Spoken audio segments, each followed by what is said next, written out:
Could Donald Trump place economic sanctions on Jamaica and Guyana? Welcome to episode 30 of The Unequal Perspective. Sometimes the global economy feels like a giant game of chess, with countries making strategic moves and trying to anticipate their opponent's next play.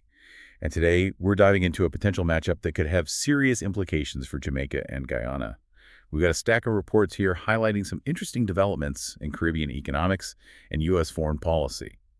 It seems like Jamaica and Guyana's growing ties with certain African institutions have caught the attention of some folks in Washington, and not necessarily in a good way.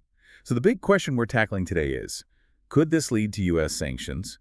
And if so, what can Jamaica and Guyana do about it? To help us untangle this web of global finance, we have our expert here. It's fascinating how this situation really highlights the shifting dynamics of global power. We're seeing the rise of new economic players like the African Export-Import Bank challenging the traditional dominance of institutions like the IMF and the World Bank. So let's get down to the specifics. What exactly have Jamaica and Guyana been doing with Afreximbank that's ruffled feathers in the U.S.? Well, Afreximbank has been taking a more active role in financing development projects in the Caribbean, particularly in Jamaica. They're backing some major infrastructure projects and providing loans, and this is seen by some in the U.S. as a direct challenge to the influence of institutions like the IMF and the World Bank. Ah, I see. So it's about who gets to call the shots. In a way, yes. The U.S. has historically viewed the Caribbean as falling under their sphere of economic influence, and this new development is challenging that perception. So it sounds like Jamaica's trying to diversify its financial partnerships, and the U.S. isn't exactly thrilled about it. That's one way to put it. Now, one of our reports even suggests that the U.S. might respond with some pretty strong tactics, like restricting access to American banking networks or even imposing trade barriers. How realistic are those scenarios? Well, those are certainly options the U.S. could use. It's important to understand the context. The U.S. has a long history of using economic sanctions as a way to influence countries' policies, and this situation could potentially trigger those measures. Wow, that sounds pretty serious. So if those sanctions were to actually happen, what kind of impact are we talking about for Jamaica and Guyana?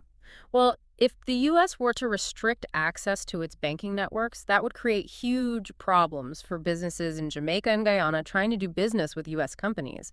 Imagine trying to process payments or secure loans. It would be incredibly difficult. It could significantly hinder trade and investment. That would definitely be a blow to their economies. Absolutely. And on top of that, the U.S. could also impose trade barriers, making it way more expensive for Jamaican and Guyanese products to enter the U.S. market. Think tariffs on things like bauxite or agricultural products. So basically a double whammy. Trouble with finances and trouble with trade. Exactly. These measures are designed to make it harder for those countries to operate within the global economy, particularly when their actions don't align with U.S. interests. Okay, so the potential consequences are pretty clear. But what specific actions have Jamaica and Guyana actually taken? I mean, what's making the U.S. so concerned? Well, it seems that the U.S. is primarily concerned about Jamaica and Guyana's dealings with countries already under U.S. sanctions. It's not just about their growing relationship with Afreximbank. There's a worry that these Caribbean nations might indirectly facilitate trade and financial flows that could undermine existing sanctions. So it's like guilty by association. In a way, yes. The U.S. is signaling that engaging with their adversaries, even indirectly, comes with a price. Sounds like you're playing hardball. And they're willing to use economic pressure to enforce that message. Okay, so it's starting to feel like a high-stakes game of strategy, but let's zoom in on Jamaica for a moment. Knowing this situation, they can't just be sitting back and waiting to see what the U.S. does, right? What are they doing to prepare for these potential economic challenges? Well, Jamaica's been pretty proactive. They're not just waiting around. They've been actively developing contingency plans, especially for their bauxite and alumina industries. Oh, right. Those are major players in their economy. Exactly. They're looking at alternative markets for their bauxite, trying to, diversify their customer base. They're also talking to U.S. officials, trying to understand their specific concerns, and maybe even negotiate some solutions. So they're trying to keep those lines of communication open. Absolutely. They're working to reduce uncertainty and show they're taking U.S. concerns seriously. They've also been working on diversifying their economy as a whole. They're investing in new sectors like information technology to reduce their reliance on traditional industries that might be more vulnerable to U.S. pressure. So spreading the risk. Exactly. Not putting all their eggs in one basket. And they're also taking steps to shore up their overall economic resilience. They've been implementing what they call prudent macroeconomic policies. Which basically means, It means trying to keep their finances in order, reduce public debt, and keep inflation under control. those sound like solid foundations for weathering any potential storms. They are. Jamaica seems to be taking a multi-pronged approach. Contingency planning for key industries, diplomacy with the U.S., diversifying their economy, and strengthening their overall financial health. Okay, so we've talked about the potential sanctions, what might trigger them, and how Jamaica's getting prepared. Now, let's zoom out to the bigger picture.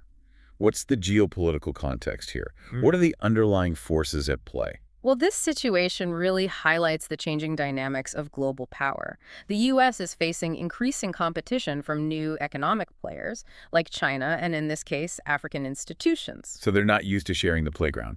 Exactly. They've been the dominant force for so long, and now they're seeing their influence challenged. It's making them nervous, especially in a region they consider strategically important. And this brings us to Jamaica and Guyana's relationship as CARICOM countries. Does doing part of this regional bloc give them any leverage in this situation? CARICOM is definitely a key player here. It's a group of Caribbean nations focused on promoting economic cooperation and integration. For Jamaica and Guyana, it means they have allies, a platform for collective bargaining, and a stronger voice on the international stage. So it's like having backup when you're facing a tough opponent. Precisely. CARICOM provides a framework for these countries to coordinate their responses to U.S. pressure.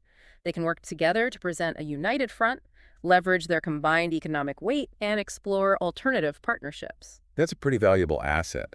But how much weight does CARICOM really carry on the global scale? Can they actually influence the U.S.'s decisions? Well, while they might not be a global superpower, CARICOM's influence shouldn't be underestimated. They have a strong voice in regional affairs and can exert pressure through diplomatic channels. They also have the potential to attract investment from other parts of the world, reducing their dependence on the U.S. So it's a combination of regional strength and global outreach. Exactly. And it's important to remember that CARICOM represents a significant market in a region of strategic importance. The U.S. can't afford to completely ignore their concerns. Okay, so we've got this complex geopolitical chessboard with Jamaica and Guyana trying to make strategic moves. But let's get back to the economic side of things. If these sanctions were to actually happen, what would be the concrete impact on Jamaica's economy?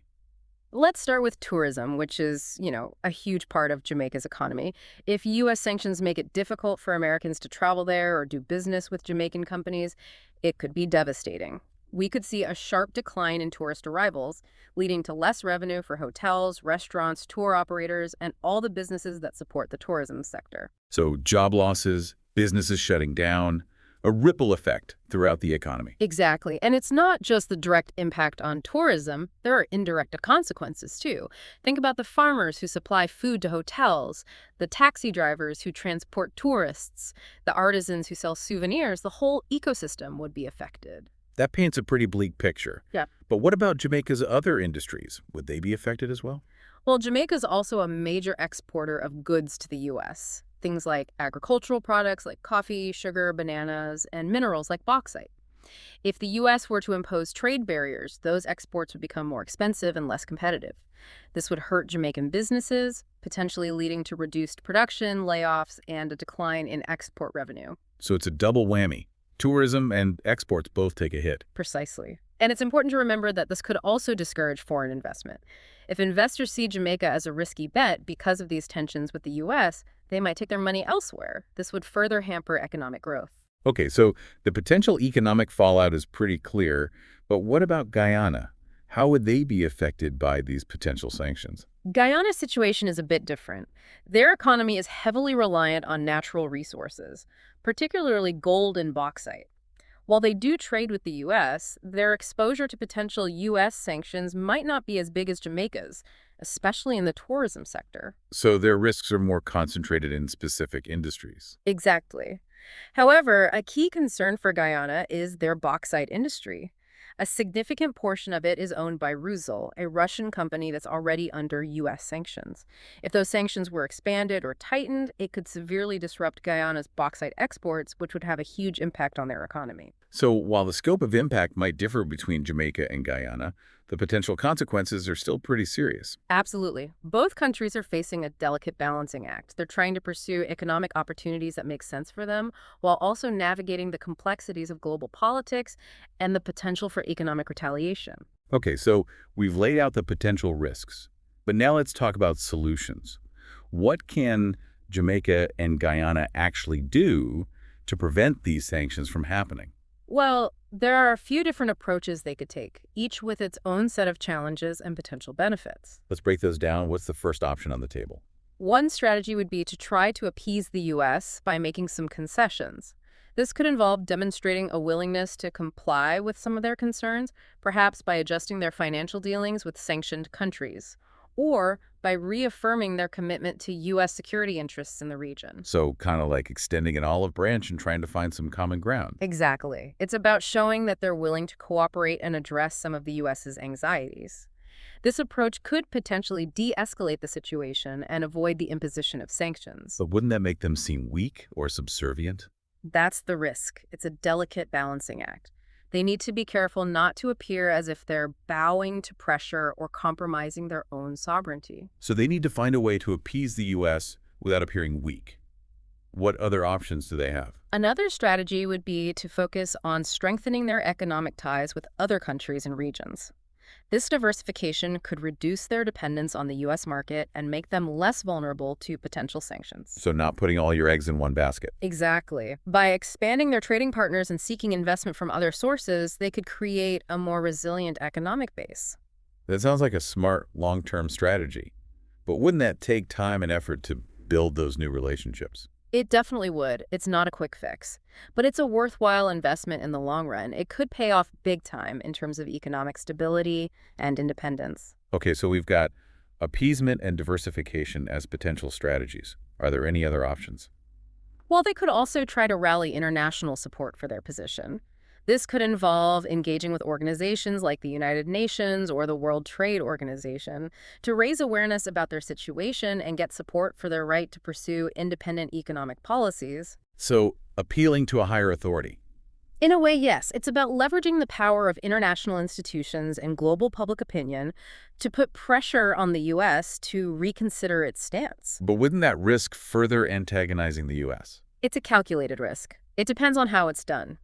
If they can frame their case well and get genuine international support, it could help change the narrative, and it could potentially influence the U.S.'s decision-making process. So a high-stakes gamble. Yeah, But it could pay off if they get enough support. exactly. It's about weighing the risks and benefits and choosing the strategy that works best for them. All right, so we've got appeasement, diversification, and international diplomacy as potential strategies. But it sounds like there's no easy answer. It's a complicated situation with a lot of moving parts. It is. And the best course of action will likely involve a combination of these strategies, carefully balancing them to address the specific challenges and opportunities they're facing. So it's a balancing act, requiring a steady hand and a clear understanding of what's at stake. Precisely. And it's important to remember that this situation isn't just about economic sanctions. It's about the broader dynamics of power, influence, and the evolving relationships between nations. Okay, so we've covered the potential economic fallout, the possible responses, and the wider geopolitical context. But now I'm wondering, what are the long-term implications of this situation for Jamaica and Guyana? That's a great question, and it really gets to the core of this whole issue. This situation highlights the challenges and opportunities that many countries are facing in an increasingly multipolar world. Because a small-scale version of larger global trends. Exactly. As new economic powers emerge, they're challenging the traditional dominance of the U.S.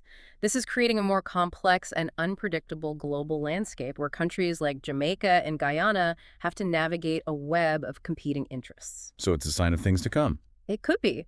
This situation could be a preview of future tensions as countries assert their economic and political independence and seek to forge new partnerships. So it's not just about Jamaica and Guyana. It's about the changing nature of global power dynamics. Absolutely. And it's a reminder that in a world where things are constantly changing, adaptability, strategic thinking, and a willingness to embrace new possibilities will be crucial for success. Okay, so we've covered a lot of ground in this part of our deep dive. We've talked about the potential impact of sanctions, the different strategies Jamaica and Guyana could employ, and the wider implications for the Caribbean region. But there's still one crucial aspect we haven't addressed yet, and that's the political dimension of this situation. You're right. We've focused on the economic and geopolitical aspects, but the political calculations are just as important. After all, these decisions aren't made in isolation. They're influenced by political considerations, domestic pressures, and the personal goals of the leaders involved. Yeah, they really are. They're influenced by all those things you mentioned, political considerations, domestic pressures, and those personal agendas too. Okay, so let's put on our political analyst hats for a minute. What's the U.S.'s real goal here? Is it just about maintaining economic dominance? Or is there more to it than that? Well, the U.S. has always had a strong interest in the Caribbean, but it's more than just about money. They want to keep their influence, their strategic position in a region they've traditionally seen as, well, theirs. So they see Jamaica and Guyana getting closer to African institutions as a challenge to that. Exactly. They're worried about losing their control over the Caribbean, both economically and politically. And the rise of new players like Afreximbank, well, it upsets the balance of power. And they're not happy about that. And I bet China's growing presence in the region isn't helping either, right? You got it. China has been actively investing in infrastructure and development projects all over the Caribbean, and that's setting off alarm bells in Washington. They see it as a rivalry, a competition for influence and resources. So Jamaica and Guyana are stuck in the middle of this power struggle. They are. And it makes things very complicated for them. They have to balance their own economic needs and goals with the reality of this global power dynamic. Okay, so let's talk about their options here. What can Jamaica and Guyana do, politically speaking, to navigate this? Is it all about quiet, behind-the-scenes diplomacy? Or could they play a little hardball? Well, they have a few options. Quiet diplomacy is definitely one approach. They can try to engage with U.S. officials privately, try to address those concerns, find some common ground without sacrificing their own interests. So it's a delicate balance, trying to keep the U.S. happy without looking weak. Exactly. They have to find that sweet spot, but at the same time, they can't just roll over. They have to make it clear that they're sovereign nations, that they have their own goals and interests, both economic and political. So how do they project that strength without poking the bear, so to speak? That's where being a part of CARICOM really helps. By working together with their Caribbean neighbors, they can have a louder voice. They can leverage their collective influence. It's like having a support system, a team behind them. Precisely. And they can also reach out to other partners around the world. This could mean building stronger ties with countries in Africa, Latin America, or even Europe. Where they're in control. Exactly. A future where they're prosperous and independent. Well, I think we've covered a lot of ground in this deep dive. We've unpacked the economic, political, and geopolitical aspects of this potential showdown between the U.S., Jamaica, and Guyana. We've looked at the risks, the possible responses, and the implications for the entire Caribbean. I hope this deep dive has given you a better understanding of this incredibly dynamic and complex region. Maybe even sparked some new questions and ideas for you to think about. As always, we encourage you to keep learning, keep engaging, and keep thinking critically about the world around us. Because in this age of information overload, it's more important than ever to have the knowledge and the tools to understand the complexities of global affairs. Thanks for joining us on this deep dive. We'll see you next time on The Unequal Perspective.